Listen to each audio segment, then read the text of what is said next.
Hey everyone, welcome to Humpday Happy Hour, hosted by Dentists in the Know. This is the webcast where dentistry meets real talk, real news, and just the right amount of sarcasm. We are pulling back the curtain on the industry. We're talking to the experts, the innovators, and the everyday clinicians, the people that are out there doing the work. There's no fluff, there's no filter, and there's definitely no sales pitches disguised as education. If it's happening in dentistry, from clinical insights to regulatory curveballs or the latest scandal at the ADA, we are probably already talking about it, and we are bringing the goods.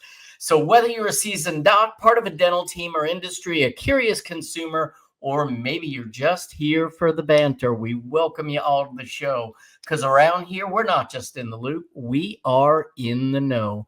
Hi there, everyone. I'm Dr. Jeff Horowitz. I'm with two amazing clinicians and two of my best friends. I'm talking about Dr. Chad Duplantis and Dr. Jennifer Bell. We created this little platform called Dentists in the Know to make the dental world just a little bit smaller, but a whole lot more fun. Today, we're going to be talking about dental overhead. I'm excited to talk about this because this is a battle that any one of us and every one of us have fought throughout our career. So looking forward to this chat. My friends, how you doing today? Doing great. How about you, Jeff? I'm doing okay. Got a little gig tomorrow in your neck of the woods, which I'm pretty excited about. I get to see Chatty doing a study club tomorrow, which I'm kind of excited about. Tell us some more about what are you talking about and who are you talking to? Just talking about the implications of not being aware of airway in overall treatment planning and the downfalls of not considering airway in comprehensive treatment planning. I love that. It's going to be a larger group for a study club anyway. We're going to be, we'll have oral surgeons, orthodontists. We're going to have a lot of good perspective on different therapies, and should just be a good conversation. You know, I'm looking forward to it because a lot of these people were in the previous Seattle study club in that area. So I know it's going to be a high caliber people, and then even Chad's going to join. That's my old Seattle study club, that group. Yeah. But they ban? COVID. Longer story than that, probably for another night. Yeah. Well, that's the short story that I got, but I know that didn't help anything. So, but I'm excited. I love getting out. I kind of like some of the smaller group lectures just because it really, you know, it allows for better conversation and you know, a lot of thought provoking, you know, dissent for no other term. And I love that because that's the way we advance the science, is by just hearing everybody's perspective and offering our own opinions and kind of, you know, forging our own treatment protocols based on that. So I'm excited. You know, if I get there. I'm excited to see you, and I'm excited to see some of my friends and colleagues, and have you meet some of my friends and colleagues. And I'm just going to go ahead and throw out there that the study club that you're speaking for is run by probably one of the nicest, if not the nicest, people in dentistry. He's a classmate of mine, and I don't think out of the 90 in my class and the 350 in school that not one person could say one bad thing about John Schillingberg. He's just such a great guy. I believe that. I've had several conversations with him, and most of the time we could have kept talking for another hour after we hung up. And I couldn't agree with you more. Just a super guy, and really wants to just share information out there, and kudos for what he's doing for that club. Yeah, absolutely. Yeah. So JB, what's happening in your world? Nothing much. Just nothing exciting. Regular life. Overall, you know, I could be wrong, but I'm sensing just the teeniest hint of blah from all three of us. Yeah, You just know, a teeny hint.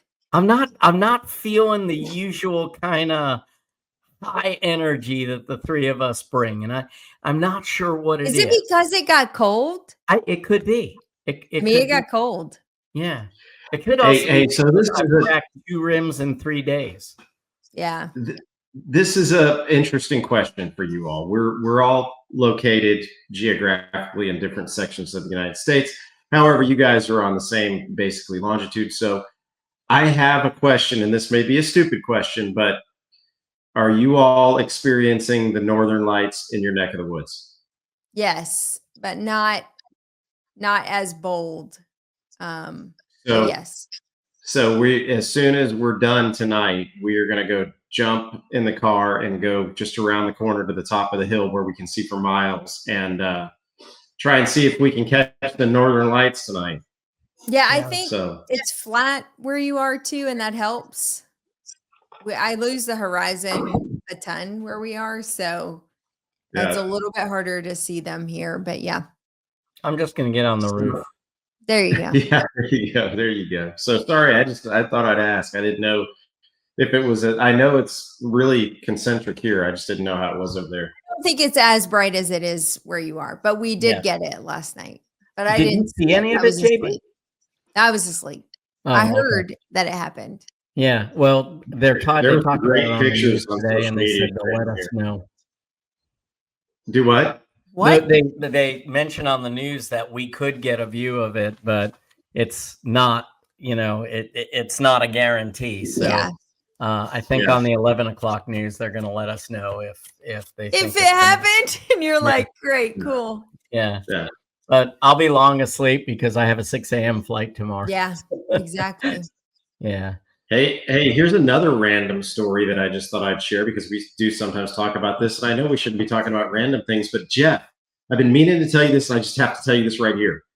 I watched a Forensic Files 2 weeks ago, and it was a husband and a wife that died in Conway, South Carolina in the late 90s. Husband and wife, or was it a husband that was going to or a husband that had a murder for hire plot against his wife? No, it was two significant others that both died, I believe. It's not the one that you and I talked about last time I saw you. It was a different. Okay, yeah, because we had a banker, actually the president of a local bank, not a local bank, it's a large national bank, but local here in Conway, and they had moved down to Charleston. We were actually in a supper club. They lived literally 2.5 houses down, and they moved down to Charleston, and apparently he found a lover and put a murder for hire plot together, and it's been on Dateline and 2020 and all that. But yeah. Do you remember the last name? I mean, it's not hip. We don't have to worry about HIPAA now, but what was the last name? Latham. No, I don't think that was it. What was the first name? Well, Nancy was the woman. No. See, here we go. We can go talk on tangents all that long. What's wrong with Sorry, just I good brought old that up. divorce? Why you got to go kill people? Yeah, I don't know. Yeah. I don't know. But this guy was kind of a freak. He was the kind of guy that would, like, at our supper club, he would like brag about removing all the doorknobs and polishing them and putting them back. And I'm like, in my entire life, I will never have enough free time to think, hey, that would be a good idea. Yeah. That would be a good. You know, I've really productive use of been my time. neglectful lately. I just haven't polished my doorknobs. Yeah, I'm just going to say, I don't know that I'd be too proud that I could polish a knob. I was Yeah. going to say, was that a euphemism? We knew where that was going. At the supper club, was he actually just Yeah. dropping euphemisms? Y'all didn't Yeah. even pick up on it? No, Yeah. no, he No, he was literally, actually polishing he was his that kind of a doorknob. guy. Yeah. Yeah. Okay. Anyway, Hey, JB, you got any good news?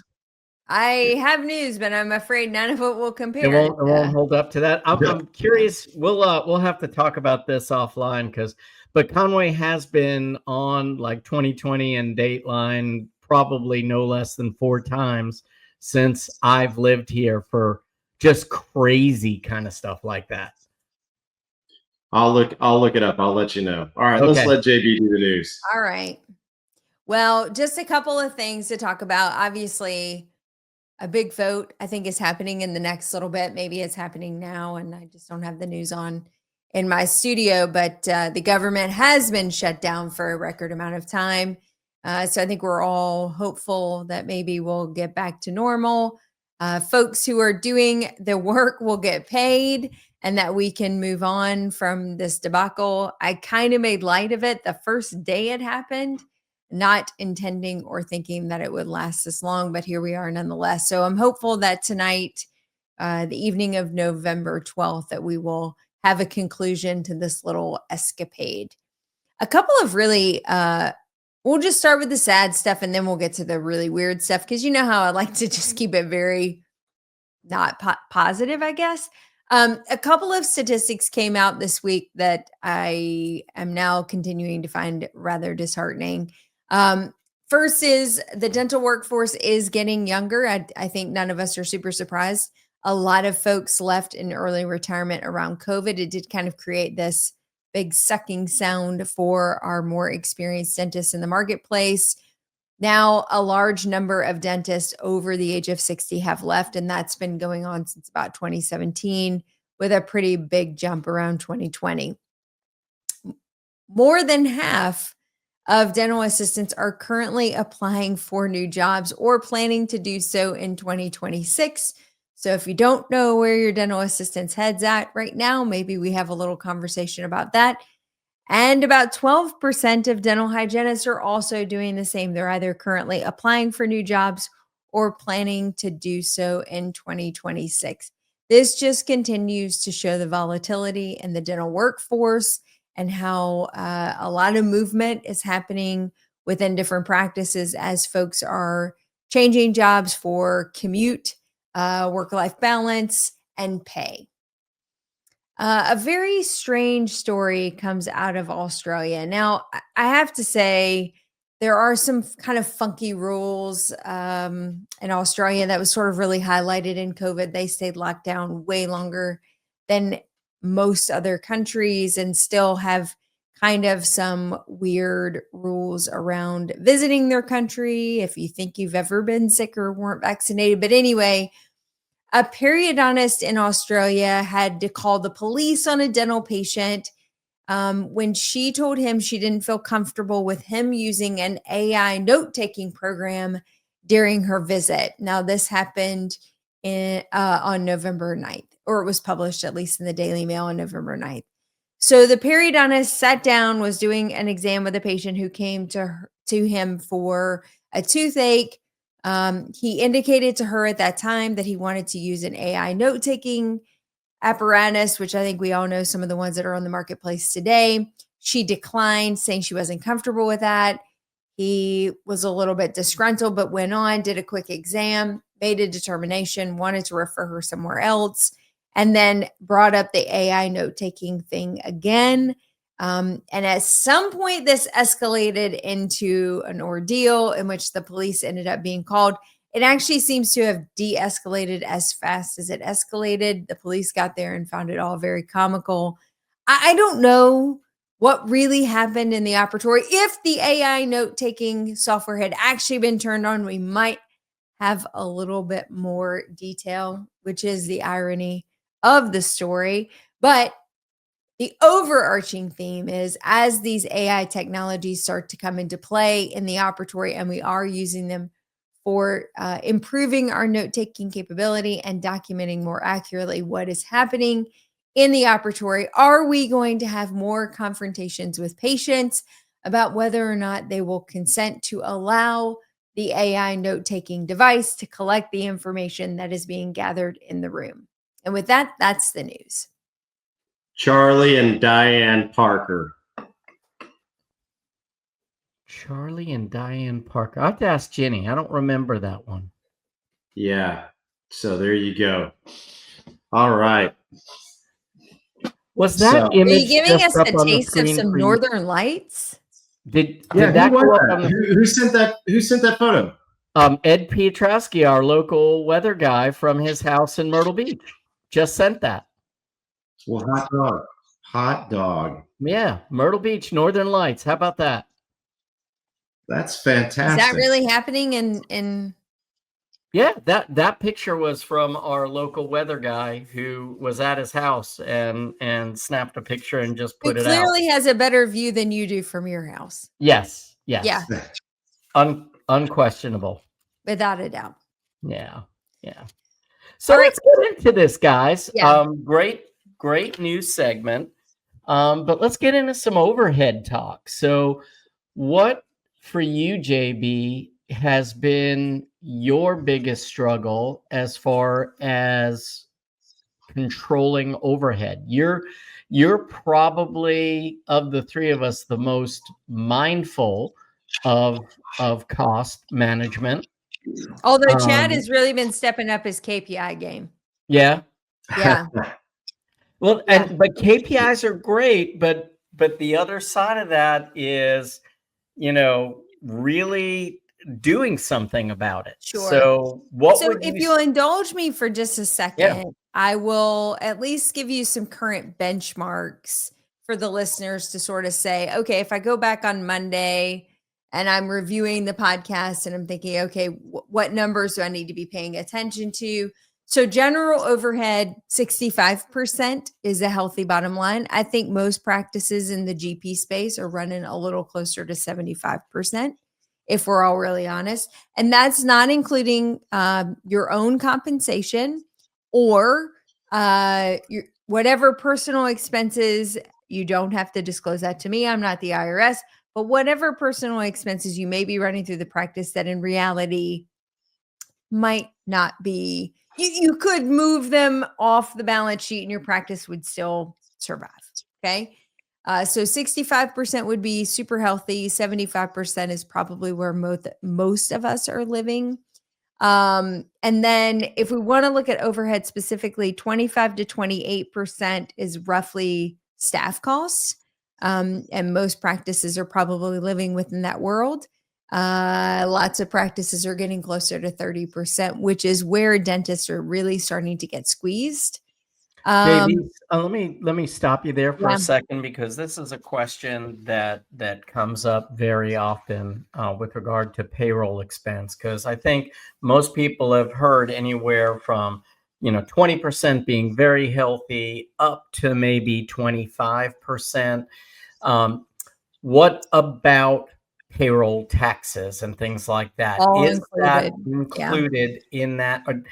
And I think that's where people go wrong. They say, okay, here's my salaries, and they feel like they're in the right place. But then you start tacking on staff benefits and Yeah. And generally speaking, that's about 30% of their salary is additional on top of their hourly rate, which would include taxes. You could even go as far as to say workers' compensation insurance and other insurances that you have to have in place to protect your employees also falls in that space. If you're offering 401k, if you're offering medical, if you're providing free dental care to your staff, that all lives in that space. And then honestly, lunches, team development outside of CE, anything that you're doing that sort of is staff focused and staff specific so that they feel valued and want to keep coming back to work for you really does ultimately fall within that cost. Now, from a very like rigid cost perspective, that is just staff cost and benefit. So that is just payroll and the benefits that you provide, including payroll taxes that you pay on their behalf. But if you really want to get in the weeds of what your staff is actually costing you, it is all of those things on top of the appreciation weeks, the extra team building events, the extra days off that you pay for with the PTO. It's all of that stuff that gets included as well. So I'm just going to say that, just real briefly, and we don't have any agreement with any payroll service, but That's a real nice benefit of having the payroll service. I mean, is that everything is broken down into exactly what you spent in each category. I mean, yeah, you could probably do it through QuickBooks or whatever, but just the breakdown and the analysis and the benefit offerings, insurances, and all that stuff that are offered through the payroll service. But like, I love what you said, what you asked, Jeff, and then what you stated is that, all of that to me, that's all their fringe benefits, minus the meals and whatnot. But Sure. that is my employee cost is are what we pay to the payroll service annually. Right. And Absolutely. it may be 31, 32%. I haven't looked at it so far this year, but last I had checked, it was about 28, 29. Yeah, I think most of us, if we're really honest and look at it, we're probably close to 30. And that, Yeah. like, there are some areas like Jeff, I know a few dentists in more rural areas in South Carolina where their costs are a lot like their current hourly rates are a lot more comparable to where we were before COVID, where ours have really skyrocketed in North Carolina. So I think there's still some areas that probably still are living within that 25 to 28%. But I think at least as a benchmark, if you were to say, if you did the analysis, Chad, through your payroll company and you're living closer to 30 or 31%, as the business owner, know that that has to come from somewhere. And I would say the majority of that is probably coming from the owner doc's pocket, because the other things aren't really moving either. So when staff, are coming to you for raises and other things, like these are the things that we have to know really well in order to be prepared to say whether or not you can or cannot afford to continue to give them the financial increases that they're looking for and what justification you have to provide those increases for them. And unfortunately, there is a cap that you simply you have to have that non-negotiable to say, for our practice, our staffing costs cannot exceed 30%. Otherwise, it's not worth me showing up every day and owning this stupid business if I'm losing money when I come here. Like that is the decision of a business owner to say, is it worth putting your feet on the ground and going to your office every day if your salary is constantly going down and you're not making enough to pay your own bills and do all that kind of stuff? So, But that's not to say, JB, that we can't keep providing salary increases no, for our team, and that's not to say that we may not be able to bring someone else on if we're already at that percentage, because we always, for everything, we have to look at the denominator in that equation. We are looking at everything as a function of what we are collecting. So if that team member is able to up their game by providing a different service, by bringing in additional collections, that's the biggest piece that I think most dentists don't necessarily understand. This is not a hard cap number. That number of collections can also go up. That can be driven by sure. new procedures, by education, by bringing a well-trained team member on that can take things away from the dentist to free him up to do even higher collections, and higher production generation. So, Totally agree with and you on adjust that. your fees accordingly as well. yeah, Totally agree with you. The thing I would say is, Jeff, that then, the growth model of metrics is different than this, like the stable practice that's maintaining, Mhm. 3 or 4% growth a year. The thing I would challenge is that when we bring on those new people, and a lot of times you have to build it, right? It's the what is it, the field of dreams? Build it and they will come, right? You do have to do that as you're building a business. And we certainly have hired people in anticipation of the growth and anticipation of adding new operatories and growing. But then we have to be watching those metrics to make sure that what we believed to be true does come to 100%. fruition, right? Yeah. Because then otherwise you just have an overpaid person who didn't actually impact your bottom line. And now all it really has impacted was your ability to reinvest in your business and buy new equipment and enhance to fix and repair the things that need to be fixed and repaired, and to pay yourself a modest salary to be able to continue to do what you're doing. So all in on the growth metrics, and you have to look at that a little bit differently to say, okay, we're going to push that to 32, 34%, knowing that in 2026, we're putting a new operatory online. We're filling another column of hygiene. If that's 250 grand for next year, that metric should be fine, and we should work it out at the end. If we don't hit that, then we have an employee we cannot afford anymore. And so we just have to be monitoring those numbers. Or alternatively, we either create the salary increase or the new hire with an incentive-based metric. So in other words, their compensation is actually based on production or collections. Sure. So there's always, with that, in that scenario, at least you would have the growth alongside with the increase in overhead. Absolutely. We had a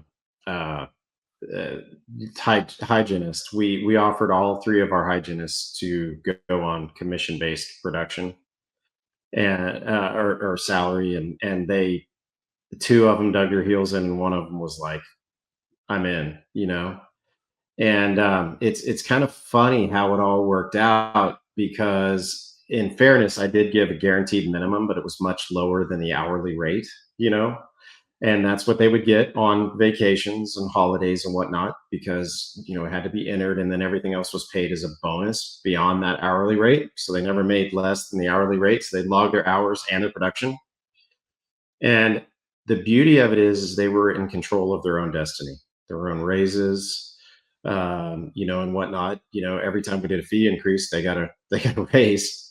And that hygienist, and I can say it because the other two are no longer in our practice, but that hygienist was just out producing everybody, and it was all legitimate and trustworthy. But the thing is that when there's a downtime, they're picking up the phone and they're calling recall, and they're doing this and they're doing that, and so there was always an incentive. I almost wish they would still agree to go back on it. So that is the challenge of at least in my area, they could leave tomorrow for more money. So there is currently little incentive to be commission based, because they don't need to be. They can go find another job that will guarantee them higher than what I'm currently paying them.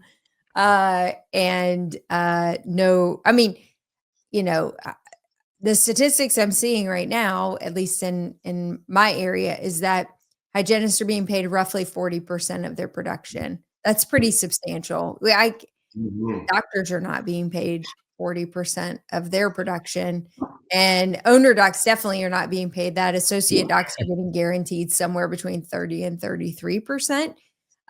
In some highly competitive areas, you might see up to 36%, but you're definitely not seeing doctors being compensated at 40% of their production, which means that hygienists are demanding a incredibly large salary for the production, the bottom line of what they're providing to the practice. And Amber Auger and some of these other hygienists have great education on getting those hygienists to perform and provide the value add of treatment planning, closure, queuing it up for the doctors so that those conversations are a lot easier.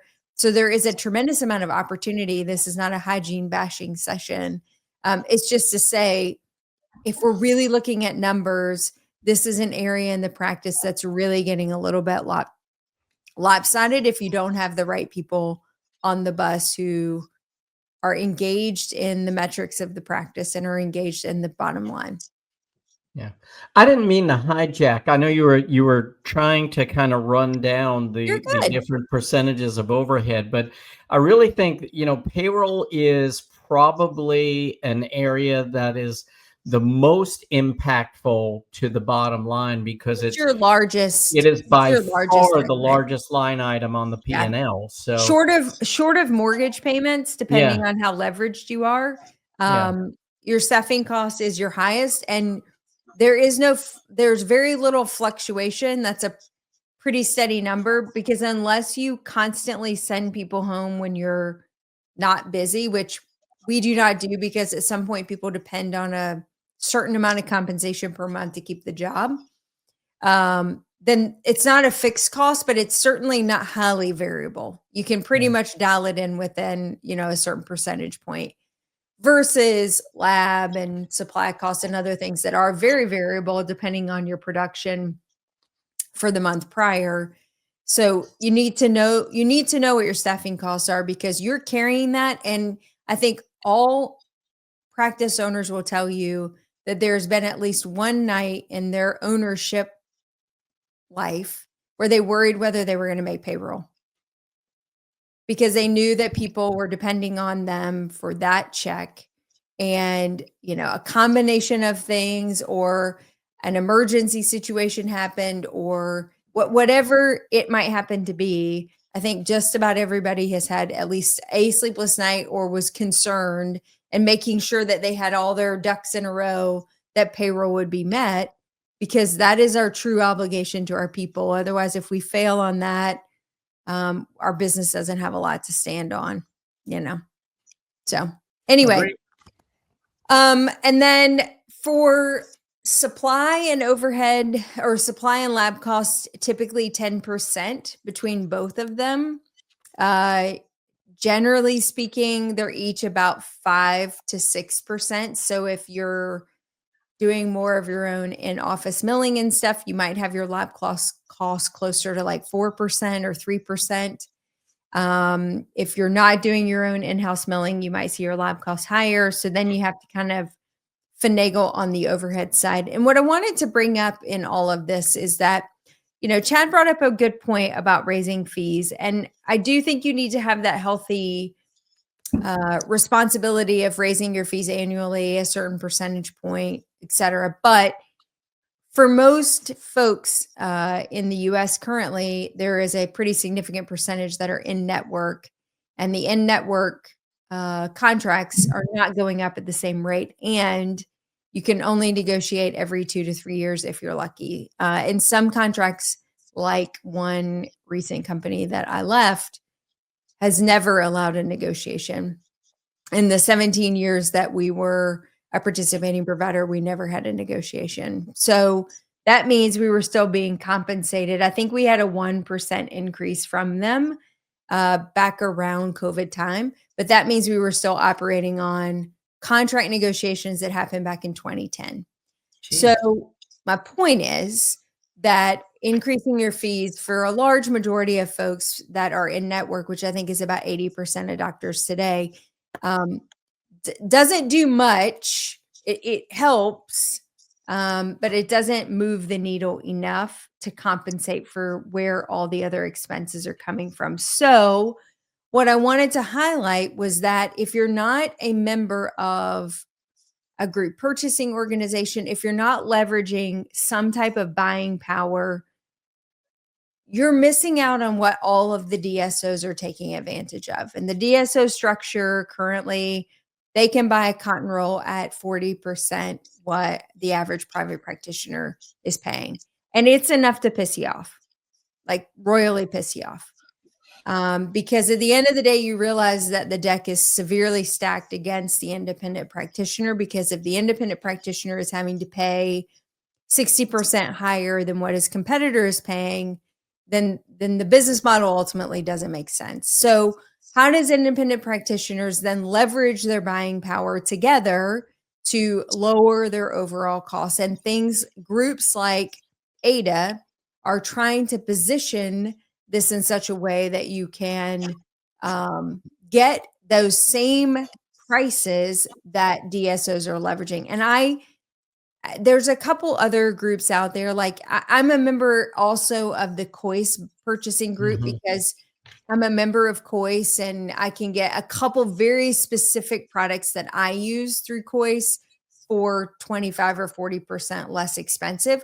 So it's finding these little niche groups that you can participate in or be a member of, because if you're not doing that and you're just paying Patterson or Henry Schein or any of the Benko, they're flat full fare, you're getting screwed. And that's not, I've been a loyal customer of Patterson for a very long time. That's not because I hate Patterson. It's just so unfair to the private practitioner. And I'm here to air that grievance today. Yeah. Well, for Well, most dentists who have had that kind of a relationship and have felt like they've gotten a good discount, there just is no way to ever leverage your relationship as an independent provider to the point where a group that has thousands of offices or Right. hundreds of offices is going to be able to do. This is what they call special markets amongst all of the distributorships. And so what they did with AIDA, which I think was just brilliant, is they said, how do we get DSO pricing to our customers without making them sell a part of their practice away? Which the traditional DSO model for an independent practitioner is selling all or a percentage of their interest in their own company for that right to be able to participate in the group purchasing plan. And so what the four partners that make up AIDA, the four distributors that are partnered with AIDA, I should say, which is Midwest Dental, Atlanta Dental, Getsy Dental, and Nashville Dental, what they did is they said, how do we take all of our power together and all of our customers together to form a group that can then negotiate pricing with some of the manufacturers better. And in order to do that, there had to be some kind of a group. And they made a brilliant decision to say, hey, we just form a group of our customers. They pay a couple of $100 per year, all inclusive. They don't have to sell us any part of their practice. They don't have to, give up ownership within their practice. And by doing that, now they can work in this group called AIDA, which has the ability to negotiate pricing with the manufacturers and then bring that kind of special pricing in. And I mean, you're talking pennies on the dollar of savings when you look at it as just a couple of $100 a year for the vast savings that you get across many categories, not just on your bonding agent, but across laboratory expenses and other services as well. yeah, and for those of you listening that don't know what AIDA is the American Independent Dental Alliance. Basically, if you look at the United States, you go over to New Mexico, up all the way north, across Oklahoma, through Tennessee, all the way across to North Carolina and down, and it expands even beyond that. All of those states are covered by one of the four distributors that we spoke about. And one of the great, or that Jeff spoke about, but one of the great things that I like is that these are smaller than the distributors that you often think of, but they're large enough to handle all of your needs. And they technically, if you look at it, if you look up AIDA Group Dental or AIDA Dental Group, just Google it, it's going to come up and it's going to say it's a DSO. But that's not meant that they have a governing, authority over your practice. It's classified as a DSO because they classified themselves as a DSO. Then they got the deeper discounts and they got the better pricing for all of us. So, it's a group that was formed for a number of reasons, purchasing power being just one of them, but also educational for us. And it was a great partnership for the four companies. So I highly encourage you to look into it. And I know that towards the end of the show, we're going to share that we now have a landing page for at least one of the partners of AIDA, which is Midwest Dental, which is in my area, in the Texas area and surrounding states. But we have a great landing page with some great pricing for those of you that fall within that area. So. Well, and I think the purpose of the conversation tonight is to say we can either increase production, which I'm really careful to talk about that because I never want to encourage dentists to work tremendously more hard than they already are. Like, I'm not interested in trying to find a way for dentists to do 15 composites a day and go to doing 30 composites a day. I mean, I don't think that solves the problem. And it certainly makes your career a little bit shorter if you were doing that sustained for a long period of time. So it's a magic combination of doing procedures that are beneficial for your patient population, profitable for you, and optimize your delegated duties within your people, that you're leveraging all of their skill sets to their highest level of ability so you can be doing the most out of those people. And then on the flip side of that, really watching your costs to make sure that you're leveraging those relationships to keep your operating costs as low as humanly possible so that at least there's a little bit of money to squeeze out. And I'm not saying this because dentists are getting fat. In fact, a lot of statistics are coming out that dentists are really starting to see a pretty tremendous salary crunch. I just saw another post today of a young dentist starting a practice that's going in the tank, and they're trying to figure out how to save it before it goes under all the way. You didn't read about that 20 years ago. You didn't read about startup dental groups, young practitioners going out there and hanging their little shingle and saying, I do dentistry, you should come to me, and not succeeding. I think the failure rate when we opened our practice and took out a loan was less than 3%. Less than 3% of dentists and dental practices failed versus, I don't know, 40% of restaurants and retail locations and other things. Like the volatility of those markets is very different. But we're starting to see this shift in the fact that if the income is continuing to be controlled by insurance companies and that pendulum is not moving at the same pace at which the expenses are going up, we as dentists are unfortunately very much required now to be involved in the management of our practice and to be involved in the financial health of our practice so that we can participate in how to improve it. And we're not prepared. We're not taught. We don't get that in school. So hopefully we can consume really good continuing education to get us there. Love it. Any Yeah. you guys have like one or two things that you have done in your practice so you're like, that was a win and it really helped my bottom line, like a consolidation of services or the way you run your systems? Or Over the past few years, I love you asking this question, but over the past few years, I don't think many dentists realize how easy technology has made it for us to consolidate our practices. I mean, over the past few years, I mean, my internet at the office is $75. Yeah. That's fantastic for the speed that we get. But the internet also now runs our phones. So we got rid of our phone bill. We pay a minimal fee for our phones. And then you get a practice management software, that fee lumps in with that. Yeah. You just start consolidating, looking at some of the things that you do. I'm sure you all remember Lighthouse, how much of a trendsetter they were in dentistry when they came out. And then all of a sudden, unfortunately, I mean, I love Lighthouse, but unfortunately, their services were gobbled up by Weave or someone of the likes, and you start looking at what you're doing on a monthly basis, and there are so many ways to consolidate. And with that being said, if you can't figure it out, there's a lot of great consultants out there that will help you figure out what you can consolidate within your practice. Yeah, I love that.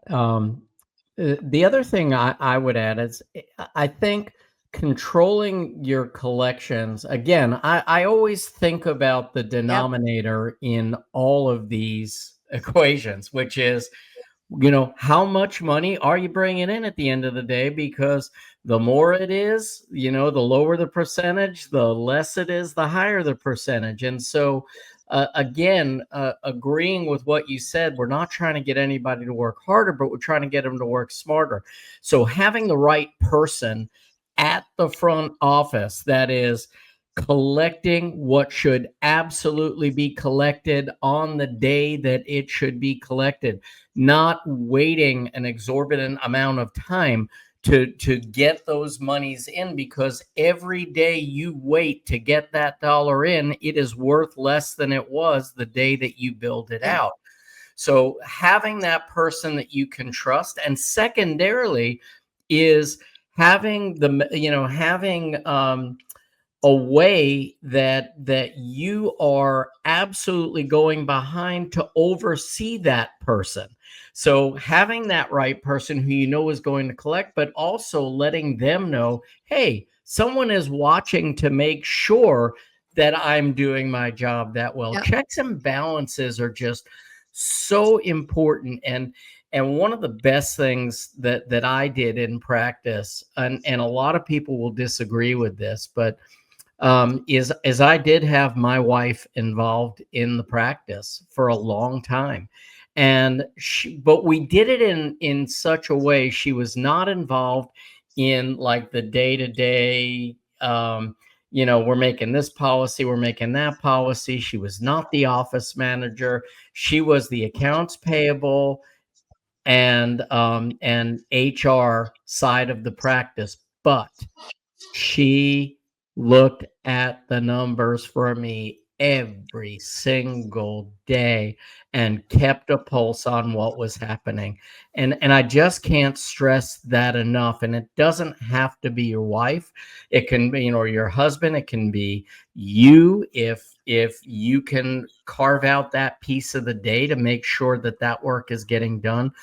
But even the best of the best in that position, there needs to be a check and balance, and there needs to be accountability for those metrics. Yeah, I can't. JB, did you feel that he was talking to you? Mm-hmm.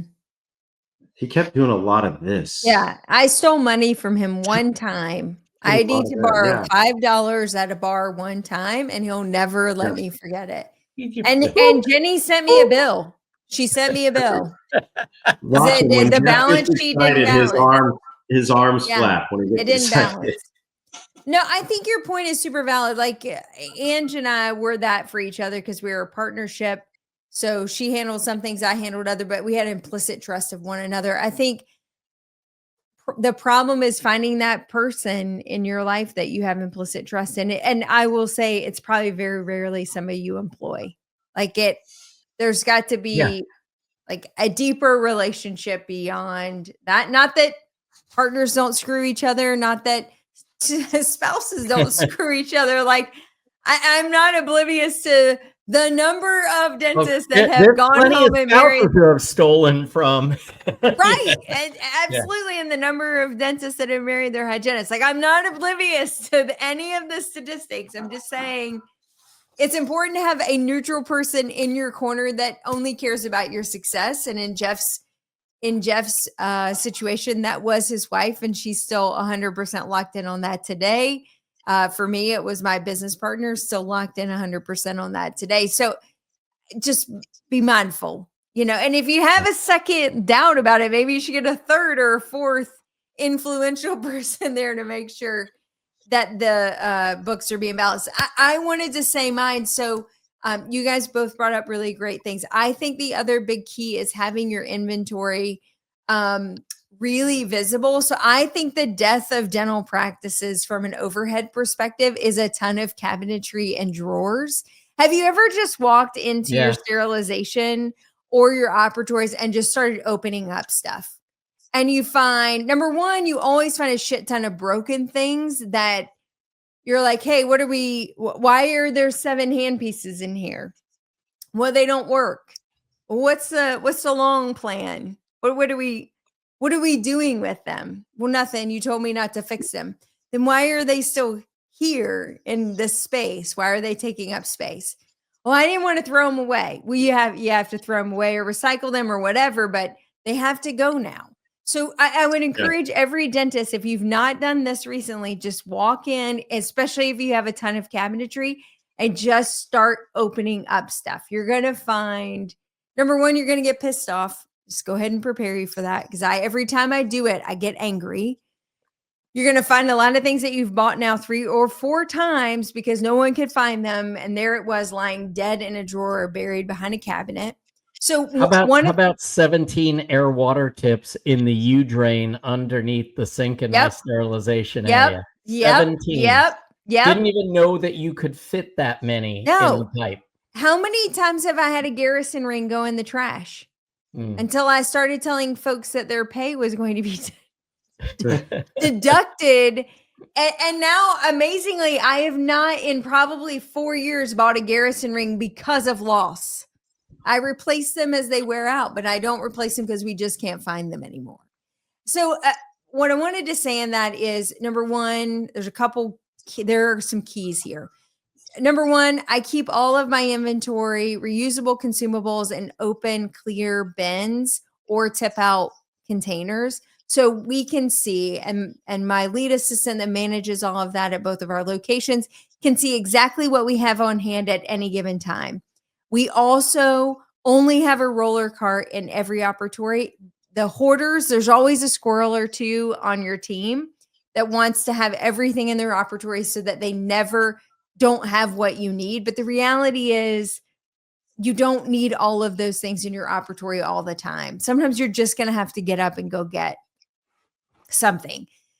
So we have pretty well-defined expectations of what the inventory needs to look like in each operatory so that if my lead assistant is going around and saying, I think I need cement, they're not having to open every single operatory and every single drawer to find out just how much cement I'm sitting on at any given time. We have 2 containers of cement that go between the 4 operatories, and they're just moved from room to room. My statement in that is that you need to have your inventory very transparent. It should be very easy to see how much you have at any given time, and that it's very easy for that person to order, and that you're not paying them to sit there for hours on end to open up a countless number of drawers, ultimately to give up and just keep buying and buying and buying because they don't want to run the risk that Chad will blow his top one day when he goes to cement a crown and you don't have any cement, right? So they're just going to make sure that they always have it on hand and you never get upset. But in reality, you're sitting on $1,500, $2,000 worth of syringes of cement within your clinic that you will either expire or you won't find before you actually go to cement a crown. So making your inventory very transparent and visible and having your team super accountable. Things are labeled. Every operatory is accountable for the things that are held within their operatory. So when things go missing, we know whose fault it is. And we don't shame folks, but there is some level of response. I mean, if you worked for a construction company and you went and lost the truck, they would be upset that you lost the truck or the jackhammer that was in the back that was supposed to break up the cement. Like, they do have to be accountable for some amount of the inventory in which they're responsible for. So just go open those drawers, people. I'm telling you, you're going to get angry. I have really dialed in systems and I still find drawers and I still open them up and I still get really mad. Yeah, there's no question that it's that just happens. money sitting in your And operatories, just burning. And what's worse is when you pick it up and it's expired. It's expired. Yeah. Yeah. Even worse. What's next, JB? We only have a couple of minutes, so let's get a couple more out there. I think so. Those are the big ones on the overhead side. I think the other big piece of the management of cost is going back to driving revenue, which is what you talked about on the denominator side. And, obviously looking at fee increases, looking at your PPO contracts to see if there's opportunities to negotiate those contracts or to get out of them where it makes sense.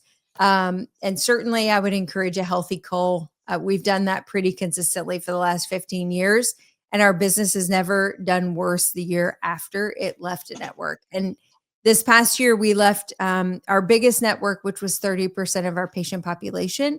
And this particular payer that we left, we knew that the insurance company would pay our patients directly. They would not allow us to do assignment of benefits. So that's a big decision, right? Yeah. I wonder who that was. There's only 2 that fall in that category. So we knew it would be a big one. Something else out there, JB. I think on the revenue side, we have to consider productive scheduling. I think that's For probably sure. that is the second biggest after having that right person for me, other than having that right person, was getting to a point where we said this spot is being held for a productive procedure. This is what we plan. Block scheduling. We don't have time to Yeah. get into that. But once we really move to a true block schedule where here's what I expect, we have this many spots for high production cases, and everyone knows those better get filled, and we have a backup list for what needs Yep. to be filled where, not walking into a situation where, well, I've got 78 composites on my schedule today. Now, that may happen from time to time, It does. and because you can have 6 or 7 composites, which is a high production case, Right. and if that's what you need to put in a space rather than keeping it open, then absolutely, that's Sure. fine. But for the most part, everyone should have the same expectation of what a good, productive, and effective schedule should look like. And I would also piggyback on that to say, thinking about doctor-driven time versus delegated-driven time, right? Absolutely. So I can do a crown or whatever, which is very productive for us. But adjacent to that, I can be doing an Invisalign delivery because it's 90 to 97% delegated to my team because they're capable of putting attachments on. They're capable of reviewing instructions. They're capable of trying in trays. They're capable of doing almost that entire procedure except IPR if it needs it. And so, that can be piggybacked to another productive procedure. So also leveraging doctor-driven production versus assistant-driven production. And when your team really understands and you schedule your appointments based on doctor time, then you can really optimize your team and your delegated procedures accordingly so that you can be really productive in 2 columns, even though you might not be working 2 columns. You may be supervising a column, and you could be doing 1,700 composites, but I can be doing a delivery and, a bunch of other things in my delegated column that are very productive and beneficial to the practice, but I don't have to be in there. It's key. It's just so much, though, honestly, if you think about it, when all we really wanted to be was physicians of the oral cavity, but we have to be, these. Well, I think there are some opportunities where somebody can come in and absolutely help us, and that's what groups like AIDA are there Yep. for. Not only can they reduce your materials costs, they can negotiate your labs. They have resources for negotiating insurance reimbursement. There's so many services that they can offer, and at a rate that competes with all of the larger DSOs. And you know why? Because if you look at the number of offices between all 4 of those dental distributorships, the 4 that I mentioned, they truly are the largest DSO in the country, and they have some of the best negotiating Yep. power.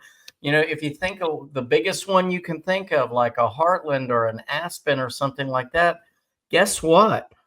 AIDA is bigger than that when you include all the offices that are Yep. members, because it's such a reasonable buy-in at a couple of $100s. And again, this is not to be a commercial for AIDA. This is a testimony for me because I joined AIDA. And Chad, I know you joined AIDA as well because you were a Midwest customer. I was an Atlanta dental customer, and I was able to just get incredible new savings because of that group purchasing power. And I got good prices before, but not what I'm able to get through AIDA. And that's really helped me tremendously. What happened to you recently, Chad? You said something had happened to you, I think on the bonding agent side or something, right?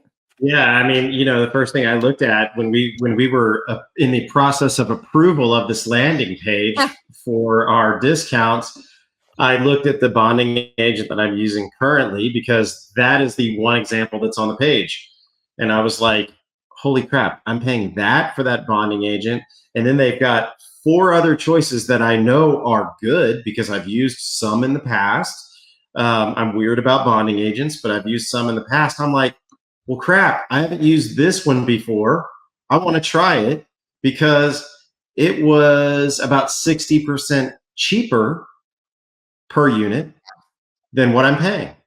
And that's because the product that I'm using is not, I mean, it's an expensive product to begin with, more expensive product to begin with, but it's also not part of the purchasing program. So, by switching to one that's in the purchasing program that I know is fantastic based upon the literature, I just want to see how it works in my hands. It may save me 60% on bonding agent. And you think about what that could do for your overhead. That's a product that we use day in, day out, all day long. I mean, how many pops do I go through in a day? And bonding agent is like thousands of dollars per gallon. Yeah. Yep. When they put in the dapping dish, they just squeeze all of it out, like squish it all out. Well, the particular product that I am ordering, hint, hint, has a fail safe to where you cannot dispense it all out of the bottle. When we have new hires come in, that is one of the first things my lead assistant will tell me is like, that's going to be a bit too much for Belle. She's going to see that and she's going to freak out. Like, there should be a drop, one singular drop. Yep. I mean, it goes to waste. So, or evaporates into thin air. Yeah. Anywho, I don't need to be wetting my instrument with that. Right. Yeah. Yeah. And it came back full circle to polishing your knob. Another day, but that is not what you want to be wetting your instrument with. No. So there you go. All right. Or polishing your doorknobs. Yes. No. Now it's come full circle. Nope. So anyhow, let's close out. How's that? Who would want to close on that? Take us down, Chad. Hey, folks, I think the motto of tonight, if you go back, I'm going to make you listen to the show, but Jeff took the words right out of my mouth because I was going to say it. He beat me to it. We're not telling you to work harder. We're telling you to work smarter. So, that's the bottom line. Really look at your costs, look at what you're spending, break it down, analyze it, and see where maybe some cost savings could be. And quite frankly, if the cost savings aren't there, the next thing to do is check your fees. Check your fees. If you increase your hourly expenditures, you should increase your hourly income as well. And I mentioned briefly, we went into it a little bit earlier than I anticipated, so I didn't get to tell you all of the benefits, but I'm a huge believer in AIDA. I know we all are huge believers in AIDA, and that's, once again, AIDA, not ADA. But I mentioned education, I mentioned pricing, I mentioned power for the 4 companies to be able to offer those things to us, but a couple things that I did not mention. One of the biggest is engagement and community. There's a great community of docs. There's a great, I believe it's January 26th through 29th in Cabo San Lucas, Mexico, or Los Cabos, Mexico, right next to it. There will be the Aspire 2026. Great sense of community, great education. All of the AIDA this is like the last 2 weeks to register. Yeah, and we've been, several times. We're going again this year, looking super forward to it. All-inclusive resort. The cost for the resort and for the education is phenomenal. But the last thing that I really wanted to mention about AIDA is they also offer a lot of auxiliary services and discounted pricing to auxiliary services. Not something that you would necessarily go to a dealer and buy, but when you're a member of AIDA, you have access to a lot of services at a discounted price. And I use a lot of the services that they partnered with, but they are like Pearl, constantly building and adding offerings. to the members. Yeah. So I would highly encourage you to at least look into it. And remember, it's a DSO like no other DSO. I mean, it is a DSO in name only. You still have complete and full autonomy of your practice. We're not buying your practice. No, not at all. Not at all. And in the end, you get a rebate check every year, which offsets the cost of the business. So yeah. If you have any questions, feel free to reach out to any one of us. We'll try and put the links in the comments. And other than that, have a great night, folks. Love it. Have a good night, everyone. Night. And that wraps up another podcast for Dentists in the Know. On behalf of Dr. Jennifer Bell, Dr. Chad Duplantis, and myself, remember that we've got a great profession, so let's make it a great day, Dinks.